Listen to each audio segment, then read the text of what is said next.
अस्सलामुअलैकुम, welcome in Meerab's kitchen with health tips. सेहतमंद ज़िंदगी की तरफ एक जायकेदार कदम। आइए बनाते हैं कुछ ख़ास आपके अपने मीरब्स किचन में। तो फ्रेंड्स, चाहे ईद हो या शादी, गुलाब जामुन हर खुशी का हिस्सा होते हैं। आज हम बनाते हैं असली देसी स्टाइल में गुलाब जामुन। सिर्फ 5 इंग्रेडिएंट्स 20 मिनट्स में बनाइए बिल्कुल परफेक्ट गुलाब जामुन, वो भी घर पर। गुलाब जामुन हार्ड क्यों हो जाते हैं, रस एब्जॉर्ब क्यों नहीं करते, आज इन सभी प्रॉब्लम्स का हल लेकर आई हूँ। बिल्कुल सॉफ्ट और जूसी गुलाब जामुन बनाना स्टार्ट करते हैं। तो बिस्मिल्लाहिर्रहमानिर्रहीम। सबसे पहले कढ़ाई में मैंने ले लिया है 1 टेबल स्पून देसी घी, और जैसे ही ये मेल्ट हो जाएगा इसमें हम ऐड कर देंगे दूध। तो यहाँ पर मैंने दूध 2 कप लिया है। तो 1 कप सूजी से हम ये गुलाब जामुन बनाएंगे, तो बिल्कुल परफेक्ट मेजरमेंट्स हैं ये। तो बस जैसे ही हमारा दूध हल्का सा गर्म होगा हम इसमें ऐड कर देंगे 2 सब्ज़ इलायची और 2 टेबल स्पून इसमें हम शुगर ऐड करेंगे। तो बस अच्छे से इसको कर लेंगे मिक्स। और जैसे ही हमारे दूध में बॉयल आना स्टार्ट हो जाएगा तो हम इसमें ऐड करेंगे सूजी। तो यहाँ पर हम बिल्कुल लो फ्लेम कर देंगे, हाई फ्लेम पर हमने सूजी ऐड नहीं करनी है, अदरवाइज़ सूजी फ़ौरन से दूध को एब्जॉर्ब कर लेगी और इसमें गुठलियाँ बन जाएंगी। तो बस आप थोड़ी थोड़ी सूजी ऐड करते जाएं और इसको अच्छे से चलाते जाएं, मिक्स करते जाएं। और बस इसी तरह से हमने सारी सूजी ऐड करके इसको अच्छे से कर लेना है मिक्स। तो ये फ़ौरन से ये एब्ज़ॉर्ब कर लेती है। आपको यहाँ पर 2 मिनट हार्डली लगेंगे। तो बस यहाँ पे मैंने फ्लेम ऑफ़ कर दी है, वरना ये ज़्यादा हार्ड हो जाएगी। बस जब ये हल्की सी सॉफ्ट सी हो तो हमने इसको फ़ौरन से फ्लेम को ऑफ़ करके अच्छे से मिक्स करते ही रहना है और इसको कर लेंगे ठंडा।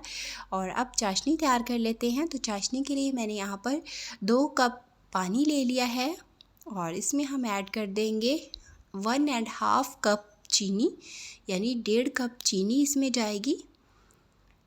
तो बस चीनी को यहाँ पर हमने अब अच्छे से पकाना है।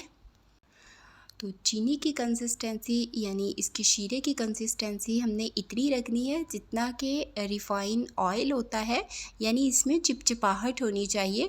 बिल्कुल ना तो हम इसको ज़्यादा थिक करेंगे और ना ही बिल्कुल पतला।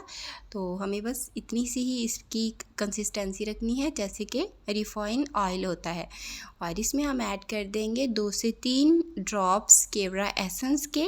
इससे इसमें बहुत ही अच्छी खुशबू आएगी। केवड़ा एसेंस ना हो तो आप इसमें रोज़ एसेंस भी ऐड कर सकते हैं खुशबू के लिए। और बस यहाँ पे हम इसको चलाते हुए चाशनी को तैयार कर लेंगे।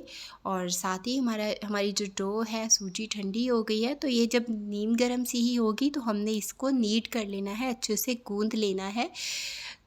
तो इसको नीड करने वाला प्रोसेस आप बिल्कुल भी मिस मत कीजिएगा। तो बस हाथों से दबाते हुए हमें इसकी जितनी आपको पसंद हो उतनी सी आप इसकी बॉल्स बना लें। तो मैंने मीडियम साइज़ की इसकी बॉल्स बना ली हैं। तो ये बिल्कुल इजीली बन जाएंगी। आप देख सकते हैं बिल्कुल भी इसमें क्रैक्स नहीं आ रहे हैं और इजीली ये बन रही हैं। इसी तरह से मैंने सभी बॉल्स तैयार कर ली हैं। और अब हम एक कढ़ाई में ले लेंगे ऑयल इनको फ्राई करने के लिए।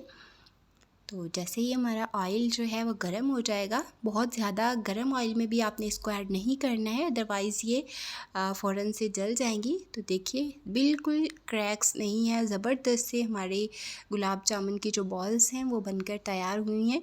तो थोड़ा सा जब हमारा ऑयल गर्म होगा तो हम इसमें 1 बाय 1 सभी बॉल्स ऐड कर देंगे। और अगर आपको मेरी आज की वीडियो पसंद आ रही हो तो वीडियो को लाइक शेयर ज़रूर कर दीजिएगा। और अगर अभी तक चैनल पर नए हैं तो चैनल को सब्सक्राइब और बेल आइकन को दबाना मत भूलिएगा, ताकि मेरी हर नई आने वाली वीडियो का नोटिफिकेशन आपको मिल सके। तो बस मैंने सभी गुलाब जामुन इसमें ऐड कर दिए हैं और यहाँ पर हम बिल्कुल लो फ्लेम रखेंगे। तो लो फ्लेम पर ही हम इसको अच्छे से फ्राई करेंगे। तो स्टार्ट में जो है वो आप इसको फ़ौरन से मत पलटिएगा। जब ये थोड़े से हो जाए, अपना कलर पकड़ लें हल्का लाइट सा, तो तब आप इसको हिलाना स्टार्ट करें। और देखिए बिल्कुल ज़बरदस्त से गोल्डन ब्राउन हो चुके हैं ये, इन्होंने अच्छा सा कलर ले लिया है। तो अब हम इसको निकाल लेंगे। और दूसरा बैच भी हम सेम इसी तरीके से तैयार करेंगे, लेकिन दूसरा बैच जब आप बनाना स्टार्ट करें, इसको कुक करना स्टार्ट करें तभी बनाएं, अदरवाइज़ ये पड़े हुए हार्ड हो जाएंगे। तो अब हम इसको ऐड कर देंगे चाशनी में। तो चाशनी हमारी हल्की सी ठंडी हो चुकी है, देखिए इसमें हम हाथ डाल सकते हैं। तो इतनी सी ही हमें ये नीम गरम चाशनी रखनी है, और गरम गरम जब हम इसमें गुलाब जामुन ऐड करेंगे तो ये अच्छे से चाशनी एब्ज़ॉर्ब कर लेंगे। तो यहाँ पर हम इसे आधा घंटा या 1 घंटा के लिए इसमें रखेंगे। तो देखिए 1 घंटे के बाद हमारे ज़बरदस्त गुलाब जामुन जो है तैयार हो चुके हैं। इसने चाशनी भी एब्ज़ॉर्ब कर ली है और ये फूल भी चुके हैं। तो देखिए मैं आपको करीब से चेक करवाती हूँ, बहुत ही अच्छी लुक आई है इनकी। और देखिए हम तोड़ के चेक करते हैं, तो ये ज़बरदस्त अंदर तक इसने चाशनी भी एब्ज़ॉर्ब की है और अंदर तक कुक हो चुकी हैं। तो अब हम इसे फाइनली कर लेंगे डिश आउट। तो एक प्लेट में हम इसको निकाल लेते हैं। तो फ्रेंड्स, आप भी ईद के मौके पर गुलाब जामुन की ये रेसिपी ज़रूर ट्राई कीजिएगा, आपको बहुत ही मज़ा आएगा। और आपकी फेवरेट मिठाई कौन सी है मुझे कमेंट में ज़रूर बताइएगा। और आप मुझे किन किन मुल्कों और किन किन शहरों से देख रहे हैं कमेंट में बताना मत भूलिएगा, मुझे ये जानकर बहुत खुशी होती है। तो आज हमने बिल्कुल सुपर सॉफ्ट और जूसी गुलाब जामुन बनाकर तैयार कर लिए हैं। आप रेसिपी को एज़ इट इज़ फॉलो कीजिएगा तो इंशाल्लाह आपके गुलाब जामुन भी बिल्कुल परफेक्ट बनेंगे, जूसी बनेंगे और सॉफ्ट बनेंगे। तो फाइनली देखिए इसको हमने कर लिया है डिश आउट। इसकी फ़ाइनल लुक चेक कीजिए, कितने ज़बरदस्त लग रहे हैं ये। इसी तरह की यमी यमी रेसिपीज़ देखने के लिए मेरे साथ जुड़े रहिएगा। तो मिलते हैं हम नेक्स्ट वीडियो में अगली खुशबू, अगले जायके के साथ। अपना ख्याल रखिएगा, मुझे दुआओं में याद रखिएगा और मुझे दीजिए इजाज़त। अल्लाह हाफिज़।